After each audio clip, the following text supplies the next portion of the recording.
La Chine a décollé en 1980, l'Inde en 2000, et c'est au tour de l'Afrique de prendre son envol. Ce qui intéresse le FMI, ce n'est pas votre développement. Ce qui intéresse le FMI, c'est que vous restiez pauvres et sages. Le Sénégal et l'Afrique en général n'ont pas besoin d'annulation de la dette. Ils n'ont pas besoin de restructuration. Ils ont besoin de marge de manœuvre. Les créanciers doivent vous accorder un répit de 20 à 30 ans pendant lesquels vous ne vous préoccuperez pas du service de la dette. Vous n'avez pas besoin d'austérité, mais de croissance.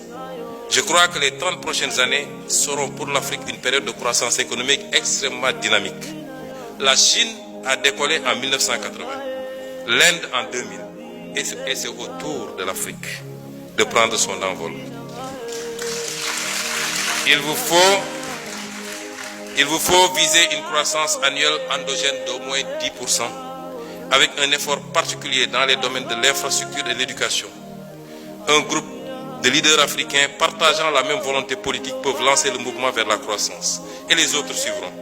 Vous ne pouvez pas attendre que 55 pays soient alignés pour enclencher le processus. Et je pense que mon pays, le Sénégal, a aujourd'hui le leadership qu'il faut pour faire partie de ce groupe de pays africains.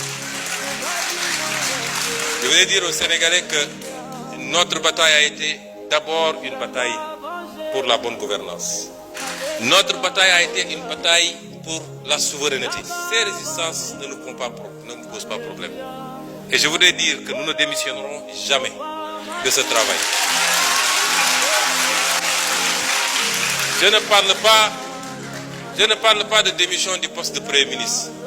Ça n'est pas d'importance. Je veux dire qu'on ne démissionnera jamais de ce combat pour le changement structurel dans ce pays. L'histoire de l'humanité rappelle que les révolutions qui marchent vers les destins promis se heurtent à leur lot d'obstacles. Les reniements, les intrigues et complots de pouvoir, les infiltrations, les accoutumances aux tentations, les résistances de l'ordre ancien. Et ce que nous vivons tous les jours. Mais je veux vous réitérer un engagement. Cet engagement, c'est que cette fois-ci sera la bonne. Cette fois-ci sera le bon départ pour le Sénégal.